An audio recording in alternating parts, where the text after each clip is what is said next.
Nessa videoaula, nós vamos estudar o potencial padrão de redução, que é o potencial de hidrogênio, e o potencial de uma pilha. Vamos lá, pessoal? Eletrodo padrão de redução. O que é um eletrodo padrão? Eletrodo padrão é um eletrodo referência.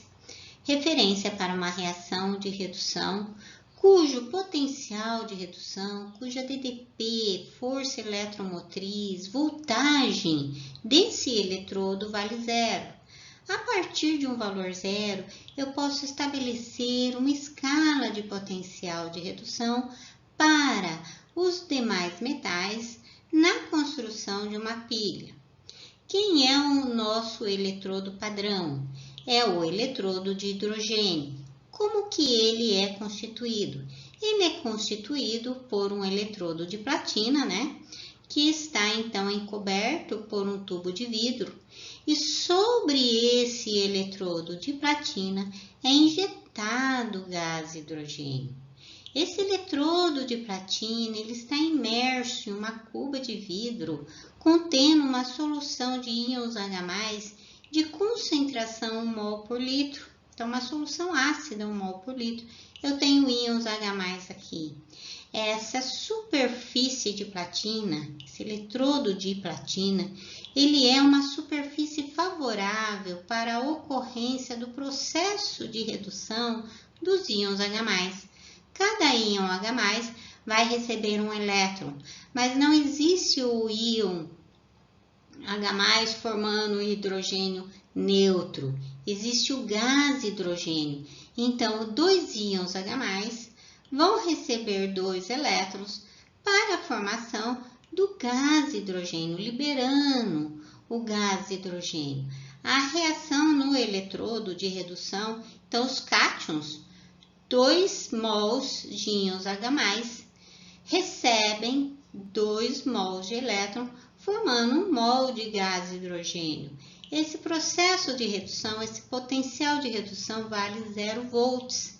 Mas tanto a reação direta quanto a reação inversa, a reação de oxidação, também possui potencial zero. Como se faz a determinação do potencial de redução de um sistema eletroquímico? Bom, ele se faz a partir de uma referência de um eletrodo padrão. Como vimos, nosso eletrodo padrão é o eletrodo de hidrogênio. Vamos ver então como se determina o potencial de redução do cobre. Coloca-se em um sistema eletroquímico, uma semicélula, a placa de cobre imersa em íons de cobre. No outro sistema, na outra semicélula, coloca-se o eletrodo padrão de hidrogênio. Então, como vimos, o eletrodo de platina recebendo gás hidrogênio imerso em uma solução ácida, de íons H+. A hora que eu conecto esses dois sistemas por um fio condutor, entre eles eu pus um voltímetro para a medida da DDP, da voltagem desse sistema. A hora que se conecta as duas semicélulas, observa-se então a passagem de corrente elétrica do eletrodo padrão para o eletrodo de cobre.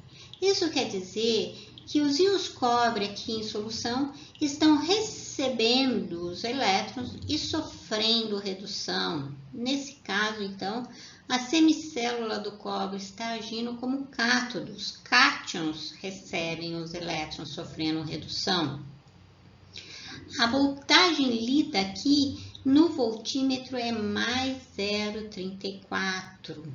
A equação global é os íons cobre sofrendo redução, se depositando na forma de cobre sólido, e o gás hidrogênio sofrendo a oxidação. A DDP, a variação de potencial desse sistema é mais 0,34 volts. Vamos ver outro exemplo para a determinação do potencial de redução do zinco. Coloca-se em uma das semicélulas, então, a placa de zinco imersa em solução de zinco, na outra o eletrodo padrão, que é o eletrodo de hidrogênio imerso em uma solução ácida, recebendo gás de hidrogênio. Entre as soluções temos a ponte salina. A hora que eu conecto pelo fio condutor as duas semicélulas, ocorre espontaneamente a passagem de corrente elétrica do zinco para o eletrodo padrão. Veja, com o zinco ocorre o processo inverso ao do cobre. Quem está sofrendo redução aqui na determinação do potencial de redução do zinco é o eletrodo padrão e não o zinco. O zinco está sofrendo oxidação. No zinco aqui eu tenho ânodo, certo? Então, a placa de zinco, nesse caso, começa a ser corroída, liberando zinco 2+, mais 2 elétrons. Mas eu quero determinar o potencial de oxidação do zinco? Não. Eu quero determinar o potencial de redução do zinco. Então, eu inverto essa equação. A hora que eu inverto a equação, o sinal da DDP fica invertido também, passa a ser negativo. Na equação global, então, aqui, né, eu tenho o zinco 2+, passando para zinco 0, sofrendo a redução, e o gás hidrogênio sofrendo a oxidação. Porém, o potencial de redução nesse sistema é menos 0,76 volts. Isso quer dizer que o potencial de redução do zinco é menor do que zero, é menor do que o eletrodo padrão de hidrogênio. Determinação do potencial de uma pilha. Vamos ver a determinação do potencial aqui da pilha de Daniel. Então, em uma semicélula do lado esquerdo, eu tenho o eletrodo de zinco imerso em uma solução aquosa contendo íons zinco 2+. Na outra semicélula, eu tenho um eletrodo de cobre imerso em uma solução aquosa contendo íons cobre 2+. Entre essas soluções aquosas, eu tenho a ponte salina para permitir o equilíbrio de cargas dos íons em solução. Conectando os eletrodos, eu tenho um fio condutor para permitir a passagem da corrente elétrica e entre eles um voltímetro.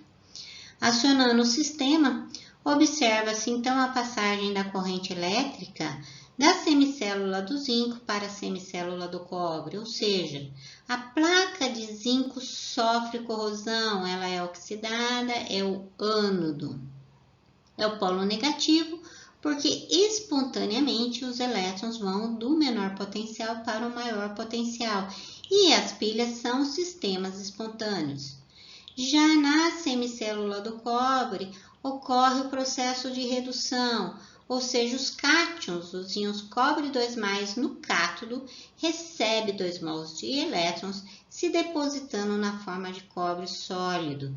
Sabendo o potencial de cada semicélula, eu posso determinar o potencial da pilha a partir dessa fórmula que eu tenho que decorar. A variação do potencial da pilha é o potencial maior menos o menor. O maior aqui é o do cobre, mais 0,34. O menor é o do zinco, menos 0,76 volts. Substituindo, eu tenho 0,34 menos 0,76.